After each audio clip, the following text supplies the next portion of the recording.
Bueno, buenas tardes, buenos días, buenas noches, en el horario que me vean. Mi nombre es Fershida Ishana Patiño de la Rosa. Yo vivo en la isla de San Andrés, soy nacida acá y pues en este momento y desde hace unos años estoy en la profesión tan bonita como lo es la docencia. Yo soy licenciada en Español y Lenguas Extranjeras, egresada de la Universidad de La Salle y actualmente curso en el Politécnico Gran Colombiano la maestría en Neuroeducación e Inclusión. Esto para ponerlos un poco en contexto de quién les habla, quién soy yo, porque no nos conocemos. Entonces, para que sepan un poco sobre mí, llevo aproximadamente 3 años en la educación. Como pueden ver o como luzco, soy un poco joven, tengo 23 años y actualmente trabajo en la institución educativa First Baptist School, el cual fue mi colegio toda la vida. De ahí también soy egresada y actualmente pues trabajo ahí. Esta entrevista quise que tuviese un tono un poco diferente. Por esa razón decidí entrevistar a 2 personas, aunque era uno. La primera es una persona, es un docente al cual estimo bastante y este fue mi tutor de mi tesis de grado en la Universidad de La Salle y este se llama Guillermo Hernández Ochoa. Aparte del repertorio que tiene en cuanto a títulos y demás, pues es una persona que yo considero sabia. Aparte de más allá de lo académico, también considero que es una persona ética y muy profesional dentro de sus labores. Por esa razón, aunque él no está acá en la isla, él es de Bogotá, pues decidí compartir esas preguntas orientadoras para que ese docente desde la comunidad de su casa pudiese compartirnos esas reflexiones para posteriormente llevarla a cabo el análisis.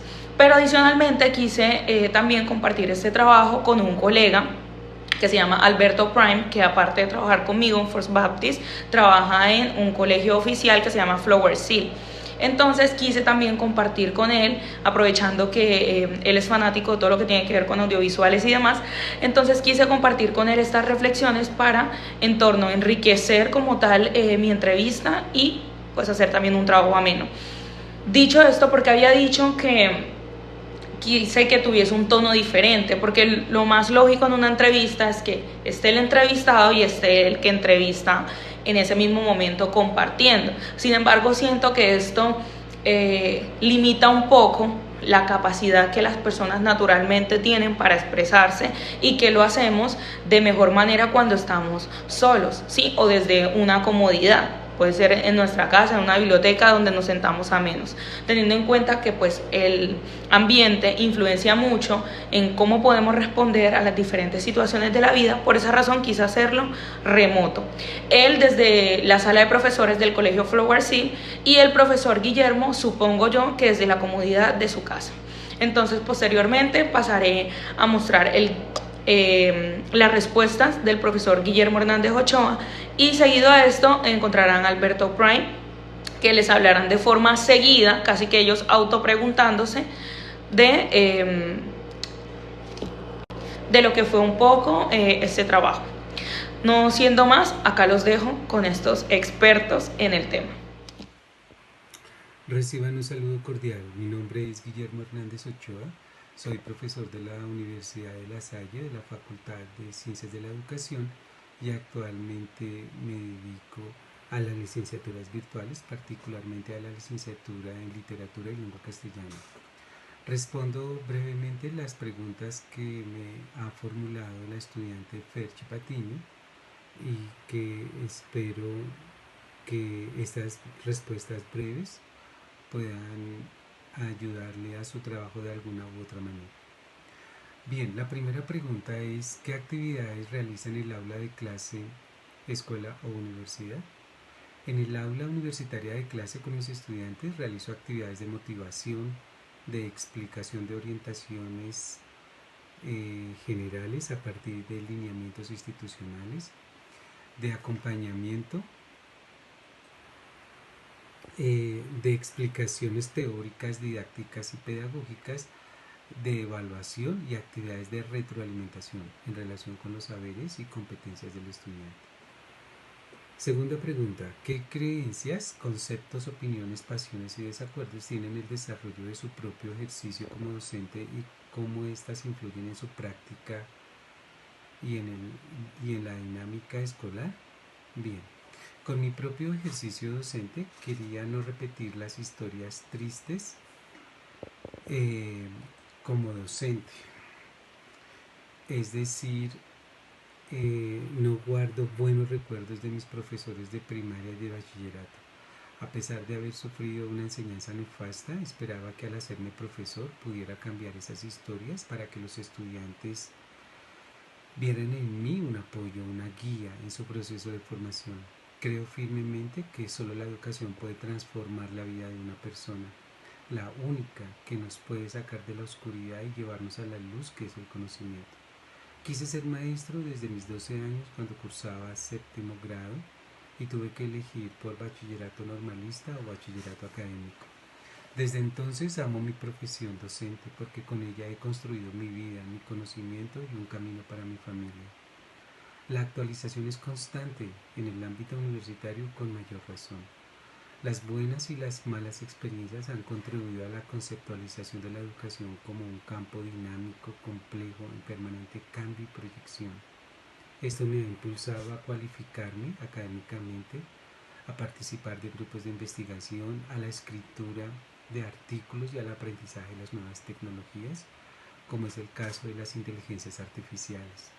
He mejorado mis prácticas docentes y he contribuido conscientemente a la formación de las nuevas generaciones. Tercera pregunta. ¿Qué retos y oportunidades se encuentra en su práctica pedagógica? ¿Cómo responde usted a esos desafíos en el aula? Un reto, la inteligencia artificial en la educación. Una oportunidad, las licenciaturas virtuales. Respondo con preparación, con formación académica en este campo y con la incorporación de estas nuevas tecnologías en mi ejercicio docente. Este desafío ha contribuido a la cualificación de mi labor en el aula, como por ejemplo la optimización en procesos de retroalimentación frente al desarrollo de actividades sincrónicas y asincrónicas de los estudiantes de esta modalidad virtual.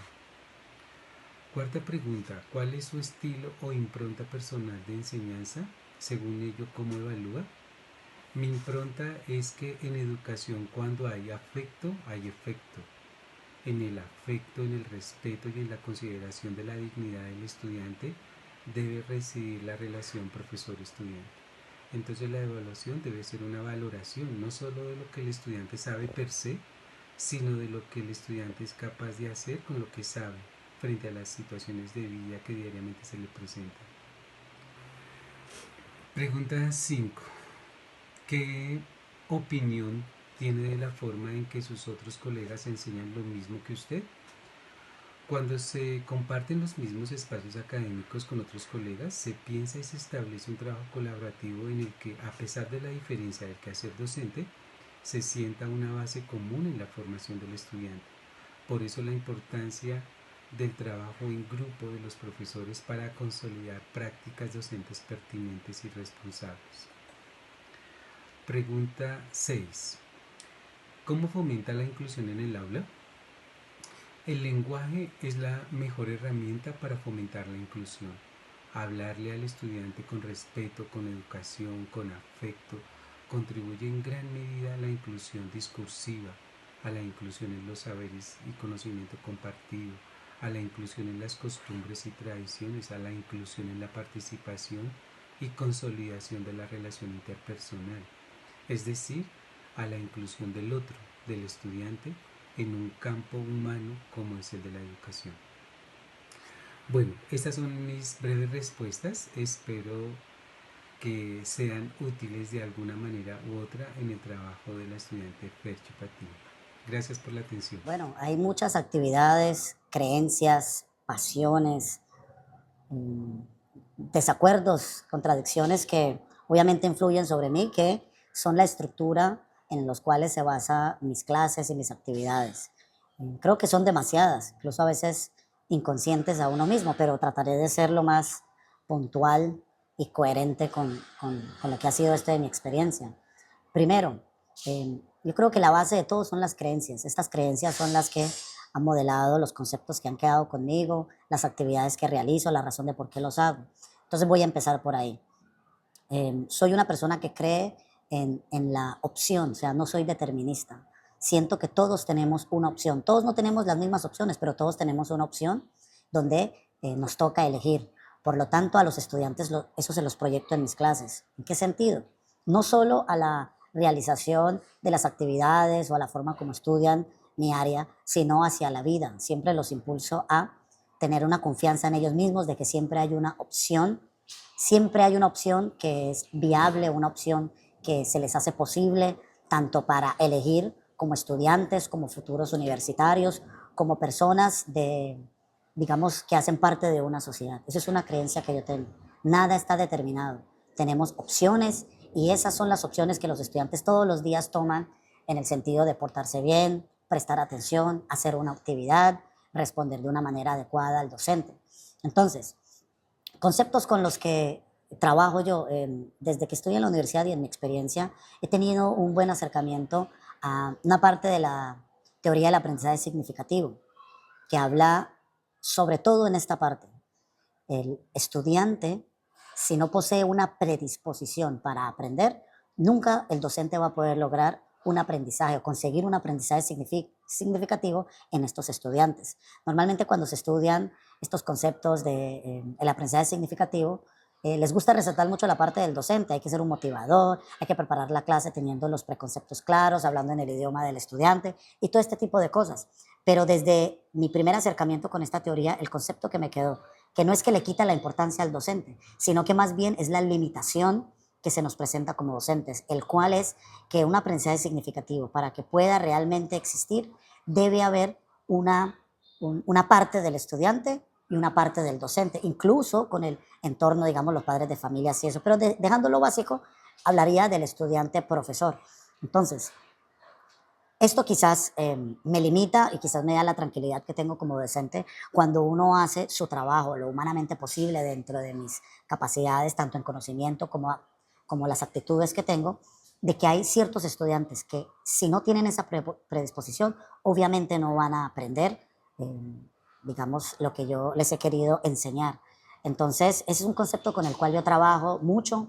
Como les digo, como te digo, eso puede ser una limitación quizás, pero soy un fiel creyente de ese concepto. El estudiante necesita disposición para aprender. Obviamente nosotros como docentes tenemos que motivar al estudiante, alimentar esa predisposición, pero siempre creo que el estudiante tiene esa última palabra de elección para acceder a recibir el aprendizaje que como docentes les queremos dar. Opiniones, no sé, hay muchas opiniones. Esto se vuelve, digamos, muy personal y creo que sí y no. Entonces, quizás opiniones de estudiantes en particular. Hay veces que uno se llena de muchos preconceptos, quizás juzga a los estudiantes de acuerdo con lo que han venido realizando en sus años anteriores y uno como docente tiene una opinión o qué se espera de estos estudiantes y posiblemente esas opiniones no nos lleven a nada positivo en ese aspecto.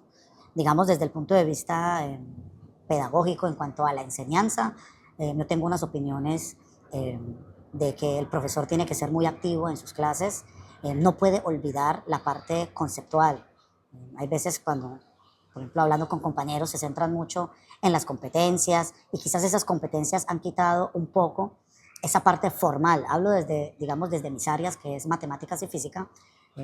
Es importante empezar por la parte conceptual con nuestros estudiantes y ahí sí se puede desarrollar una competencia cuando tienen un dominio conceptual y formal de ciertos temas. Quizás esto no aplica en todas las áreas, pero en mis áreas yo tengo la opinión de que el estudiante primero hay que formarlo en la parte conceptual para que maneje esos conceptos abstractos que hay para poder llevarlo a una práctica satisfactoria, poder resolver problemas quizás de su diario vivir o problemas, digamos, desde el aspecto profesional, siempre partiendo de esa parte conceptual y formal. Creo que ese quizás es una opinión, que he tenido algunos encuentros, algunas discusiones amables con compañeros de este tema. Pasiones, yo me considero un profesor muy apasionado. Emocionalmente estoy muy conectado con las áreas que manejo. El entender el universo a través de un lenguaje matemático, el entender cómo una formalización de un teorema puede encajar una cantidad de opciones generales o infinitas. Eso a mí me apasiona y por tener tanta pasión, creo que eso se nota en mis estudiantes o se nota en mis clases más bien, la manera como hablo, como manejo esa tonalidad de voz, a veces subo, a veces bajo, camino dentro de los estudiantes. Se puede ver la emoción y la pasión en mis clases y siento que eso es algo muy positivo, porque el estudiante al ver esa parte emocional de un maestro, la dedicación que le mete a sus clases, siento que eso influye muy bien, tanto para mí como docente, en cuestión de que me esfuerzo en hacer las cosas mejor, tanto en ese ambiente, en el aula, donde el estudiante percibe de que el profesor realmente le gusta lo que hace, sabe lo que hace, y creo que esa emoción, esa pasión se puede transmitir, incluso con los estudiantes que no sientan una afinidad con el área que uno esté dando.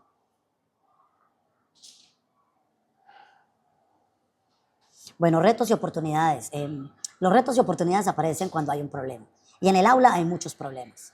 Por ejemplo, un estudiante que quizás tenga una dificultad, ya sea física o mental, por cualquier tipo de enfermedad, digamos un estudiante de inclusión. Ese es un problema, pero ese problema se convierte en un reto como docente. ¿Cómo puedo llegarle a este estudiante teniendo en cuenta que, por ejemplo, el año pasado tuve un estudiante que no me acuerdo del diagnóstico, pero tenía como una memoria a corto plazo? Por lo tanto, a veces como profesor uno construye su clase, que es 1, 2, 3 semanas de un tema en particular, y luego pasa una evaluación global de eso. Con este estudiante no se podía hacer así. Tocaba encontrar una forma de ir evaluando mientras se iba dando la clase. Y esa es una oportunidad para uno mejorar quizás esa manera de dar y de evaluar a un estudiante en la misma clase. Y así hay muchas. O sea, todo depende de qué problema se me va presentando en el aula. Y cada estudiante y cada aula en general trae sus propios problemas. Entonces, problemas y retos los hay por todas partes. Toca es mirarlos como eso, no como problemas, sino más bien como retos en los cuales uno se debe esforzar y mejorar para poder sacar, brindarle al estudiante y al aula un mejor servicio.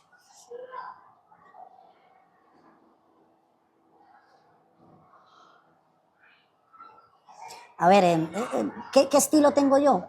La verdad se me hace difícil ver mi estilo de forma general, pero yo soy un profesor que es muy comunicativo con los estudiantes. Me gusta acercarme mucho a ellos. Por ejemplo, si veo a alguien que no presta mucha atención, que le genera dificultad, mi estilo es de acercamiento. Utilizo mucho, digamos, anécdotas personales, historias que me han pasado, tanto buenas como malas, para mostrarle al estudiante que no están solos, que no es que el profesor Alberto se las sabe todas y que yo nací sabiendo todas estas cosas, ¿no?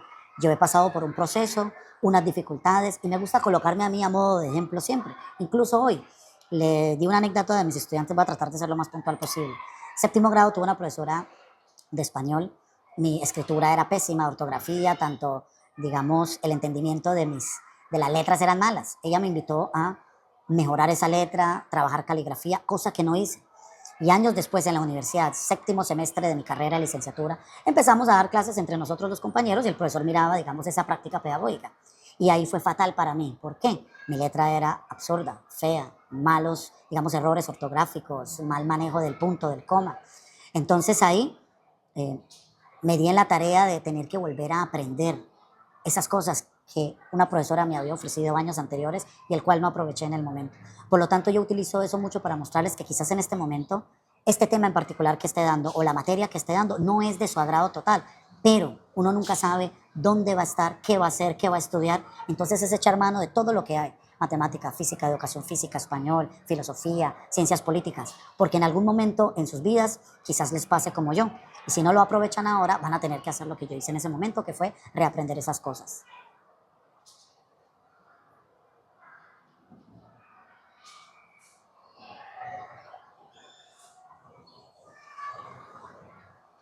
Bueno, mi forma de enseñar, eso es muy variable, la verdad. Creo que todo depende de la temática que esté manejando. Pero yo tengo, digamos, una estructura que trato de llevar siempre a mis estudiantes. Digamos, el estilo cambia, más bien voy a hablar de estructura acá. Mi estructura es la siguiente. Siempre empiezo por la parte conceptual. Esa parte conceptual se puede construir con ejemplos de la vida cotidiana. Siempre trato de traer cosas que el estudiante me pueda entender, el entorno en el que yo me encuentro. Por ejemplo, ahorita aquí en San Andrés Islas manejamos turismo, tenemos problemas de sobrepoblación, de agua. Trato de utilizar esas situaciones para llegar al concepto que quiera analizar, ya sea velocidad, ya sea porcentajes, algo de estadística. Se maneja, digamos, estadísticas locales. Ahora bien, después de esa alimentación conceptual, partiendo de las cosas comunes del estudiante, ahí se formaliza la parte conceptual, creando ya, digamos, en el estudiante ese pensamiento abstracto. Un concepto es una abstracción de todas estas situaciones y ejemplos que ya di con anterioridad. Luego de ahí trato de involucrar al estudiante en la parte operativa. Ahora, es algo muy diferente entender qué está pasando, saber qué toca hacer y no poder hacerlo. Pues ahí entra la parte operativa, digamos la parte matemática, la suma, resta, división, multiplicación, derivadas, dependiendo cuál sea el tema. Luego de alimentar esas dos partes, entro en otra que es ahora sí la resolución de problemas. Yo siempre les digo, miren, en la vida no van a encontrar un problema que te va a decir, yo soy una suma, yo soy una resta, aplica aquí el concepto de derivada. No. Entonces el estudiante, para poder resolver problemas, ya utiliza todo ese entorno conceptual que le enseñamos al inicio. Ya sabe la parte operacional, qué operaciones tiene que hacer. Y alimentamos esa parte de resolución de problemas, cómo ver esas teorías, esos conceptos dentro de una situación problemática, cómo operarlo, en este caso, digamos, matemáticamente, para poder darle una solución. Entonces, esa es la estructura que yo manejo. El estilo cambia dependiendo del tema que estoy manejando. La parte de la evaluación. Yo hago una evaluación, trato de hacerlo lo más personalizado posible, lo cual a veces es imposible por manejar aulas de 45 estudiantes, 46, he llegado a manejar aulas de 50 estudiantes, eso dificulta obviamente mi trabajo, pero a mí me gusta saber qué sabe el estudiante. Yo no soy mucho de tareas para la casa, guías y cholito y ya, no. Se manda una actividad y se evalúa el estudiante, preferiblemente de forma oral, o sea, me lo acerco, se sienta donde yo estoy, cómo realizaste el tercer punto, cómo hiciste el cuarto, qué aprendiste haciendo esta guía. Eso es lo que a mí me gusta hacer, porque así siento que puedo garantizar que el estudiante haya aprendido algo. Entonces, ese, digamos, es mi manera ideal para evaluar a mis estudiantes. Ahora, en opiniones de cómo enseñan mis compañeros, la verdad no me gusta opinar de eso. No siento que mi estrategia sea la mejor, que mi estilo sea la mejor. Yo aprendo de mis colegas, de mis compañeros. Hay cosas que obviamente no comparto. Por ejemplo, en esta época en la que estamos, que inteligencia artificial está en la vuelta de la esquina de todos y al acceso de todos nuestros estudiantes, creo que la forma de evaluar, de solo mandar tareas, trabajos para que hagan los estudiantes, sin evaluar al estudiante, digamos, de una manera oral o escrita, sin acceso a, digamos, estas inteligencias artificiales, estamos cometiendo un error, porque el estudiante tiende a simplemente hacer que la inteligencia artificial le resuelva todo, traer la actividad, yo como profesor chulito y ya. Entonces creo que quizás esa es una opinión contradictoria con ciertos compañeros o docentes en general. Hay que cambiar la manera como evaluamos, cómo verificamos que el estudiante haya aprendido para poder garantizar si un aprendizaje es significativo en nuestros muchachos. Y también aprendo mucho de esos estilos de mis compañeros. Hay personas que aprenden el entorno del estudiante, cuáles son sus problemas sociales, sus problemas familiares, problemas intrapersonales, que quizás yo no lo manejo con esa profundidad, pero a veces ese profesor tiene un panorama, un contexto general del estudiante y permite acercárselo de mejor manera. Entonces, ese quizás es bueno, no es mi fuerte, pero con el tiempo he aprendido a manejar ese tipo de cosas. Bueno, ¿cómo fomento yo la inclusión dentro de mis clases? Primero, tratar de que los estudiantes alrededor, digamos, de aquellos estudiantes de inclusión entiendan en la situación que está su compañero o compañera. Siento que todo debe partir desde comprender en la situación o en el estado de ese tipo de estudiantes. Como por ejemplo, yo siempre me utilizo como ejemplo con mis estudiantes. A mí me encanta el baloncesto. Fascinado, pensaría en tiempos atrás que iba a llegar a la NBA o cosas por el estilo. Pero obviamente hay cosas implícitas. Quizás mi altura, no soy una persona alta que digamos, con textura física, eso quizás es un limitante para lo que yo quería hacer en la NBA, ¿no? Entonces, volviéndolo corto, ¿no? Tratando de no alargar porque creo que he hablado mucho acá, no sé qué tan largo debe ser este video, profe. Entonces, al ver las limitaciones físicas o mentales que presenta una persona, obviamente tiene, digamos, un procesamiento de la información diferente, por lo tanto, digamos, el producto va a ser diferente. Entonces, cuando yo parto del estado de esas limitantes que puede tener mis estudiantes y hacer de que los mismos estudiantes entiendan eso, creo que ahí se genera una simpatía, una empatía más bien con los otros compañeros y en vez de criticar, puedan ayudar a esos mismos compañeros a salir adelante. Incluso yo personalmente tengo que hacer eso también para tratar de reenfocar mi clase, la manera como me acerco a este tipo de estudiantes, que la verdad ha sido un reto. Siento que yo soy el peor de este tema en particular, pero he estado aprendiendo con el tiempo a cómo trabajar con estos estudiantes, porque obviamente ellos tienen unas capacidades, a veces nos sorprenden las cosas que pueden hacer ellos. Y pues no siendo más, siento que quizás haya cosas particulares que no le he podido responder, pero pues estas son como mis opiniones acerca de estas preguntas. Espero haberte Bueno, después de haber escuchado a estos dos docentes respondiendo a estas interrogantes que incluso nos cuestionan a nosotros en nuestro quehacer docente, y creo que todos como docentes casi que todo el tiempo vivimos cuestionándonos sobre lo que hacemos, o por lo menos considero que un buen docente lo vive haciendo, en pro a poder ser mejor cada vez, a poder responder a las necesidades ciertamente de los estudiantes. Dicho esto, pues yo espero que esta entrevista o este espacio pues de reflexión haya sido significativo, valioso y sobre todo aporte o contribuya de cierta forma o en cierta medida a su ejercicio como docente, y no solo sobre eso, sino que también ayude a abrir un poco más o a dejar varias cuestiones o interrogantes en el aire, porque posteriormente que vayamos respondiéndolas en nuestro quehacer diario, pues ahí podemos cada vez ir enriqueciéndonos más. Que tengan feliz día, feliz noche, ¿sí? Y gracias por verme, gracias por acompañarnos.